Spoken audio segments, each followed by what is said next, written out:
Welcome to Mortgages and More, your go-to podcast for the latest insights in the mortgage industry. Join us as we dive into expert advice, unveil actionable tips, and learn how to empower the next generation of home buyers. Get ready to elevate your knowledge and make those property dreams a reality. Let's get started. Let's get started. All right. That is quite an intro. I love it. We are here. We're not talking about the intro anymore. We're not doing it. It's not happening. We had to once again, Brian, we had to arm wrestle to see who got to introduce, because when somebody is both of our friends, we have to fight for it. And you won today. And so we are recording, so I could just take over and go for it. But I'm going to honor you for your victory. Who do we have joining us? Well, we have our mutual friend, Brian from Molitor Financial.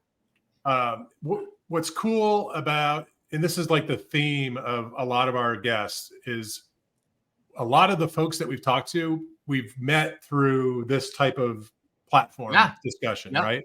Yep. And Brian, you and I don't know, started connecting and talking on LinkedIn and other channels, 10 months ago. And it's led to all kinds of different conversations and opportunities. And it's led us to talk today about you accepting our request to join us in the book, Rethink Everything to Be a Next Generation Loan Officer, right? So what I love about your background, Brian, is you kind of bring the practitioner's expertise to the table here. We've got a lot of different voices in the book.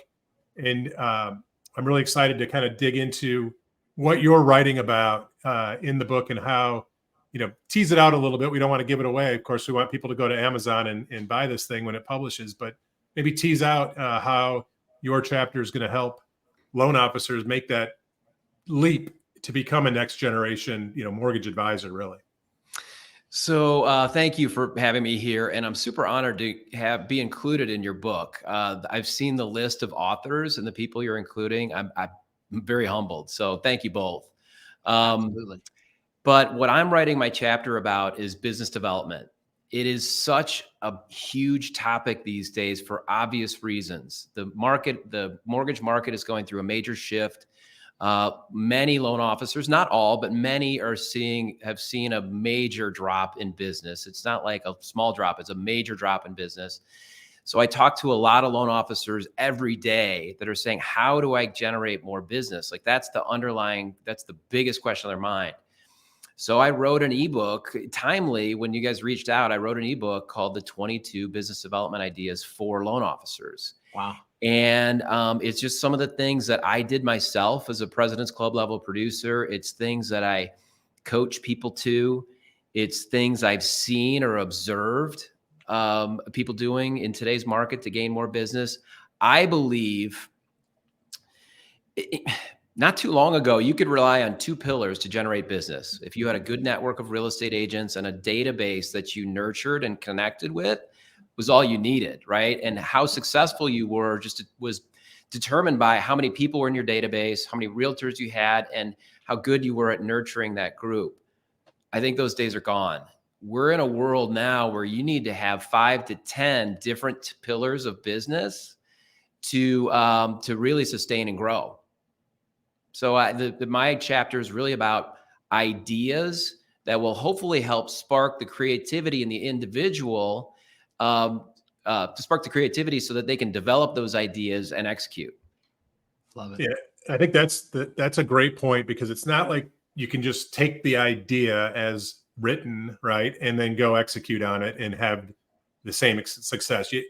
Individuals have to take the idea, meld it, frame it into their business, into their community, into their sphere of influence, and then put it in action. So one of the ideas, I'm sorry, go ahead. No, please go ahead. No, so one of the ideas in there is to work with financial advisors.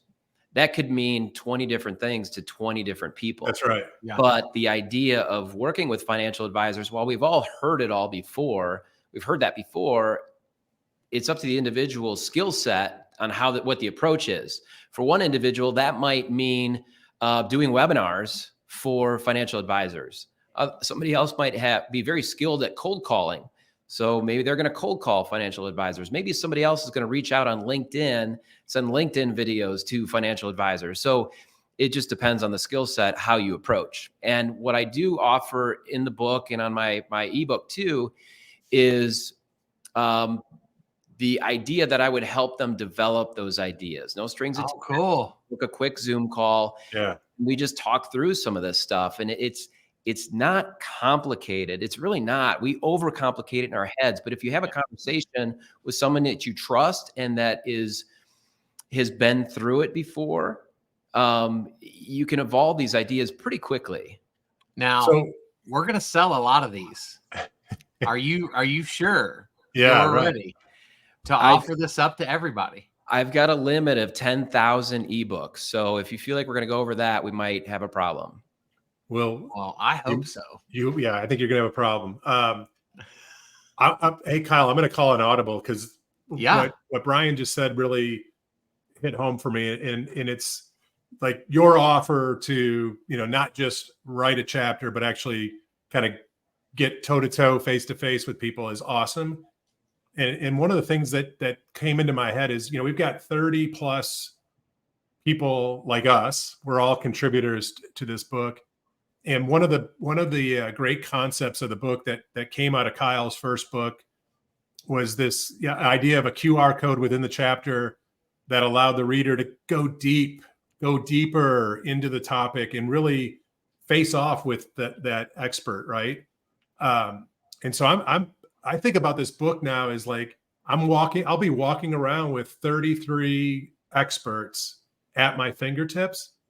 And what you just described, Brian, is going to a whole new level, because I do think there's going to be new relationships formed from people reading and interacting with this content. And what you offered up is a great example of how this book just takes a different life of itself, right? We're doing a podcast to kind of talk about it. The book is the book. It's words on paper, but it's when you go that layer deeper that there's so much power there. I didn't really have a question. That was a comment. I have one, because I want to know, and this may be just selfishly for me, so if nobody gets anything out of this, I apologize. But Brian, the why behind, right? You're potentially offering yourself up 10,000 times to get one-on-one with people, to serve their needs with no immediate benefit to you. No. And so I want you to unpack for a second, in the minute and a half that we have left, like, what is it that compels you deep down inside to want to be that level of servant to people? So there's really a lot of things, but and also I'll just touch on a couple of them. It's I believe many companies in our industry, there's a sore lack of proper sales leadership. And that has inspired and birthed this side industry, which is mortgage industry coaching. Now, I know a lot of the coaches that are in our industry now, the more well-known coaches, and they do a great job. But my first question, so no disrespect to what they're doing. Sure. But my first question when people are seeking outside coaching is, where's your sales manager in all of this? If I'm a loan officer doing 2 or 3 deals a month, I'm just trying to figure out how to get to 4 to 5. A good sales manager, even an average sales manager, should be able to help me through that process. If I have to pay several hundred to several thousand a month to get outside help to go from 2 deals to 4, I don't think that's right. Yeah. The other thing is I enjoy giving back. I just enjoy giving back. There's certainly downsides to being an old guy. I'm in my 50s now. The upside is I've seen a lot of things. I've tried a lot of things. I've failed at a lot of things. And that's an educational process that allows me to give back and hopefully help someone avoid the mistakes that I've made. I love it. So good. Appreciate your heart, man. It's an honor to have your heart in our book. Thank you. And just alongside this Hall of Fame lineup that somehow said yes to us, we're still trying to figure out how that'll happen. But honor to have you, bro. Guys, thanks for being a part of it. And guess what? You should know this by now. We'll see you tomorrow. Awesome.